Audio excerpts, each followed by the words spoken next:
शहर के कोने में बसा स्नेहालय एक वृद्ध आश्रम उन बुजुर्गों का आश्रय था जिन्हें उनके परिवारों ने छोड़ दिया था। पुराने कमरे, दीवारों पर झूलते चित्र और आसपास का सन्नाटा, सब कुछ इस जगह की तन्हाई बयान करते थे। लेकिन इस सब के बीच स्नेहालय के निवासियों की आंखों में अब भी उम्मीद की चमक थी। स्नेहालय की देखभाल करने वाली कविता ने अपनी पूरी जवानी इस जगह को समर्पित कर दी थी। वो खुद भी जीवन की कठिनाइयों से जूझ चुकी थी। बचपन में माता पिता को खोने का दर्द और शादी के बाद पति का उसे छोड़ देने का दर्द। उसने अपने सारे दुखों को भूलकर खुद को बुजुर्गों की सेवा में समर्पित कर दिया था। रमाकांत जी एक रिटायर्ड स्कूल प्रिंसिपल थे। स्नेहालय में कई वर्षों से रह रहे थे। उनका बेटा, जो अब विदेश में बस चुका था, उन्हें वृद्धाश्रम में छोड़कर चला गया था। दिन भर वो अकेले बैठे रहते, कभी खिड़की से बाहर झांकते और कभी पुरानी किताबें पलटते। उनकी आंखों में एक गहरी उदासी थी, जैसे कोई अधूरी ख्वाहिश हो जो वो पूरी नहीं कर पाए। कविता ने कई बार रमाकांत जी से बात करने की कोशिश की, लेकिन वो हमेशा चुप ही रहते। एक दिन उसने उनसे सीधा पूछ ही लिया, रमाकांत जी, आप हमेशा इतने उदास क्यों रहते हैं? रमाकांत जी ने एक गहरी सांस ली और कहा, कविता, मेरे जीवन में बहुत कुछ अधूरा रह गया। मैंने अपने बेटे के लिए अपनी सारी जिंदगी कुर्बान कर दी, लेकिन जब मुझे उसकी ज़रूरत थी तो उसने मुझे अकेला छोड़ दिया। लेकिन एक ऐसी ख्वाहिश जो मैं कभी पूरी नहीं कर पाया, वो है अपनी पोती को गले लगाना। रमाकांत जी की यह ख्वाहिश सुनकर कविता हैरान रह गई। उसने उनसे पूछा, आपकी पोती? लेकिन आपने तो कभी उसका जिक्र नहीं किया। रमाकांत जी की आंखों में आंसू आ गए। उन्होंने बताया कि उनका बेटा जब विदेश में बस गया तो उसने एक विदेशी लड़की से शादी कर ली थी और उसकी एक बेटी भी है। लेकिन वो बेटी कभी भी भारत नहीं आई और रमाकांत जी ने उसे कभी नहीं देखा। यह ख्वाहिश उनके दिल में एक गहरे घाव की तरह थी, जिसे वो हर दिन महसूस करते थे। कविता ने तय किया कि वो किसी भी तरह रमाकांत जी की यह ख्वाहिश पूरी करेगी।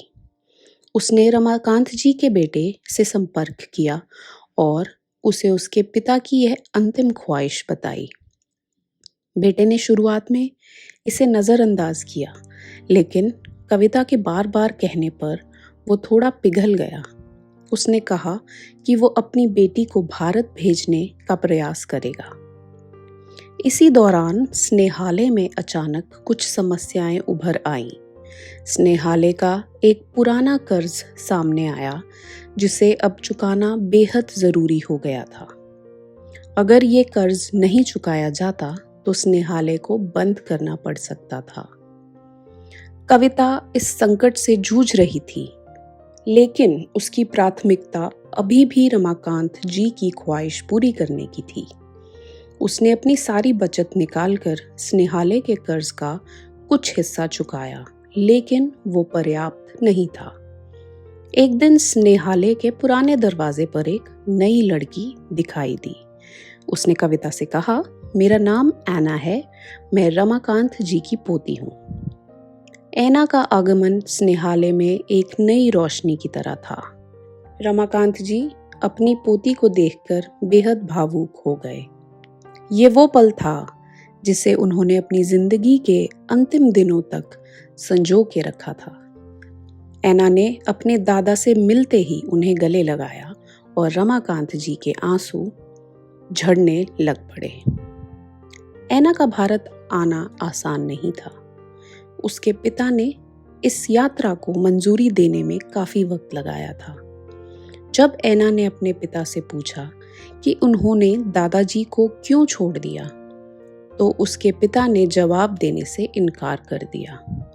लेकिन ऐना ने यह महसूस किया कि उसके दादाजी के दिल में एक गहरा दर्द था और उसने तय किया कि वो कुछ दिन स्नेहालय में रहकर अपने दादाजी के साथ वक्त बिताएगी। ऐना के आने के बाद स्नेहालय में खुशियों की लहर दौड़ गई। लेकिन इसी दौरान एक और नई चुनौती सामने आई। ऐना ने स्नेहालय में एक पुरानी तस्वीर देखी जिसमें उसके पिता और एक अनजान महिला थे। ये तस्वीर रमाकांत जी के कमरे में रखी थी।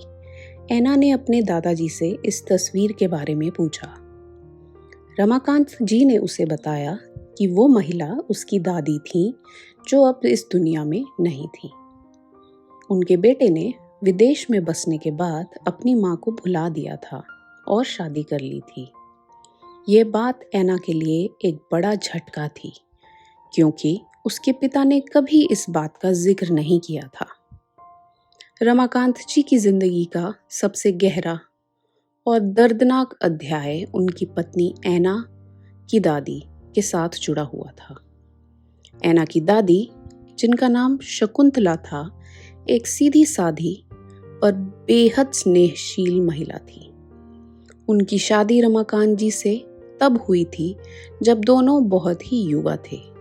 शकुंतला ने रमाकांत जी के जीवन में हर संघर्ष और खुशी में उनका साथ दिया। दोनों ने साथ मिलकर अपने बेटे अजय को पाल पोस कर बड़ा किया और अच्छी शिक्षा दी। शकुंतला का सपना था कि उनका बेटा बड़ा होकर एक सफल इंसान बने और उन्हें गर्व महसूस करवाए। लेकिन समय के साथ अजय अपनी शिक्षा के लिए विदेश चला गया। विदेश में बसने के बाद उसने एक विदेशी लड़की से शादी कर ली। इस बात ने शकुंतला के दिल को गहरा आघात पहुंचाया क्योंकि उसने हमेशा से अपने बेटे के लिए एक भारतीय बहू की कल्पना की थी जो भारतीय संस्कारों को समझे और उनके परिवार के साथ एक गहरा रिश्ता बनाए। अजय की शादी के बाद उसने धीरे धीरे अपने माता पिता से दूरी बना ली। शकुंतला को उम्मीद थी कि शायद वो एक दिन अपनी पत्नी और बेटी के साथ भारत आएगा, लेकिन वो कभी नहीं आया। ये दूरी उनके लिए असहनीय थी। उन्होंने अपनी बहू और पोती को कभी भी नहीं देखा था और ये दर्द उनके दिल में हर दिन गहरा होता जाता। शकुंतला की तबीयत धीरे धीरे खराब होने लगी। वो अपने बेटे की उपेक्षा और अपनी पोती से ना मिल पाने की पीड़ा सहन नहीं कर पाई। उन्होंने रमाकांत जी से कई बार कहा कि वो अजय को फोन करें और उसे वापस आने के लिए कहें, लेकिन अजय हर बार किसी न किसी बहाने से टाल देता। अंततः एक दिन शकुंतला ने अपनी अंतिम सांस ली, बिना अपनी पोती को देखे और बिना अपने बेटे से मिले। उनकी मृत्यु ने रमाकांत जी को पूरी तरह से तोड़ दिया, लेकिन उन्होंने अपने दिल में शकुंतला की ख्वाहिश को हमेशा जीवित रखा। ये ख्वाहिश थी अपनी पोती ऐना को गले लगाना, जिसे वो शकुंतला के लिए पूरा करना चाहते थे। रमाकांत जी ने ऐना के आगमन के बाद जब उसे गले लगाया तो उन्हें ऐसा एहसास हुआ कि जैसे उन्होंने शकुंतला की वह अधूरी ख्वाहिश पूरी कर दी हो। लेकिन ये सच्चाई ऐना के लिए बेहद चौंकाने वाली थी, क्योंकि उसके पिता ने कभी भी अपनी असली माँ और परिवार के इस पहलू के बारे में उसे कुछ नहीं बताया था। ऐना के लिए ये सच्चाई बेहद चौंकाने वाली थी। उसने कभी नहीं सोचा था कि उसके पिता ने अपने अतीत को इस तरीके से छुपा रखा था। ये जानकर उसकी असली दादी शकुंतला एक भारतीय महिला थी जिसने अपने जीवन की अंतिम क्षणों तक अपने बेटे और पोती के लौटने की आस लगाए रखी। ऐना का दिल भर आया। उसने अपने पिता से फोन पर बात की और उनसे इस छुपे हुए सच के बारे में पूछा। उसके पिता ने शुरुआत में बात को टालने की कोशिश की, लेकिन ऐना की जिद ने उनसे कबूल करवाया कि उसके पिता ने विदेश में नए जीवन की शुरुआत करने के लिए अपने अतीत को पीछे छोड़ दिया था।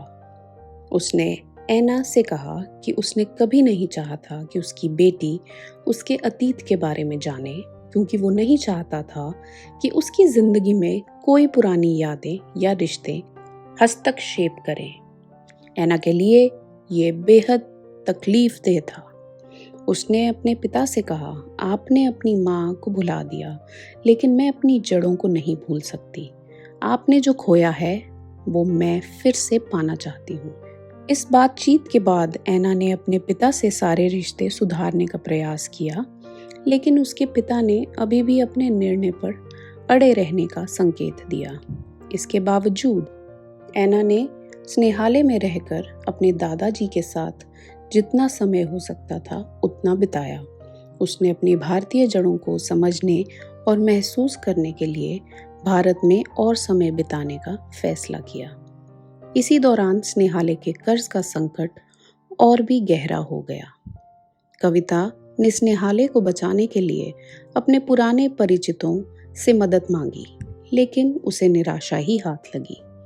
ऐना ने अपने पिता से एक बार फिर बात की और उन्हें स्नेहालय के कर्ज को चुकाने की गुजारिश की, लेकिन उसके पिता ने इसे एक बेकार प्रयास मानते हुए मना कर दिया। कविता और ऐना ने मिलकर एक योजना बनाई। उन्होंने स्नेहालय के बुजुर्गों की कहानियों को रिकॉर्ड किया और एक ऑनलाइन कैंपेन शुरू किया। उन्होंने इन कहानियों को लोगों तक पहुंचाया ताकि वो समझ सकें कि स्नेहालय का अस्तित्व क्यों जरूरी है। ये कैंपेन धीरे धीरे वायरल हो गया और लोगों ने स्नेहालय की मदद के लिए दान देना शुरू कर दिया। ऐना ने अपने पिता से कहा कि अगर उन्होंने स्नेहालय की मदद नहीं की तो वो उनसे सभी संबंध तोड़ देगी। इस धमकी से उसके पिता ने पिघलकर स्नेहालय के कर्ज का बड़ा हिस्सा चुका दिया। स्नेहालय की स्थिति सुधरने लगी और रमाकांत जी की ख्वाहिश पूरी हो गई थी, लेकिन उनकी हालत अब और बिगड़ती जा रही थी। ऐना ने अपने दादा के साथ जितना हो सका उतना वक्त बिताया। एक दिन रमाकांत जी ने कविता को बुलाया और उसे एक पत्र सौंपा। इसमें उन्होंने अपनी सारी भावनाएं लिखी थी और ये भी कि उन्होंने ऐना के रूप में अपनी खोई हुई खुशी फिर से पा ली थी। कुछ ही दिनों बाद रमाकांत जी का देहांत हो गया। उनके जाने के बाद ऐना और कविता ने स्नेहालय को नए सिरे से संवारने का निर्णय लिया। रमाकांत जी की मृत्यु के बाद ऐना ने उनकी आखिरी ख्वाहिश को पूरी तरह से समझा। उन्होंने जिस दर्द और तन्हाई को अपनी जिंदगी के आखिरी दिनों में महसूस किया था, वो अब ऐना की समझ में आ गया था। ऐना ने स्नेहालय को अपने दादा की याद में एक नई पहचान दिलाई। उसने वहां एक छोटी सी लाइब्रेरी स्थापित की जिसमें स्नेहालय के बुजुर्गों की कहानियां दर्ज की जाती थी। कविता और ऐना ने मिलकर स्नेहालय को एक ऐसा स्थान बना दिया जहां बुजुर्गों की आवाजें कभी अधूरी नहीं रहती। ये अब केवल एक वृद्धाश्रम नहीं था, बल्कि एक ऐसी जगह बन गया जहां बुजुर्गों को सम्मान और प्यार मिलता था। रमाकांत जी की अधूरी ख्वाहिश ने कई नई कहानियों को जन्म दिया और स्नेहालय की दीवारों ने इन कहानियों को अपने अंदर समेट लिया। ऐना ने अपने दादा की अंतिम ख्वाहिश को पूरा करके अपनी भारतीय जड़ों से एक गहरा संबंध स्थापित किया और अपनी दादी शकुंतला की आत्मा को शांति दिलाई।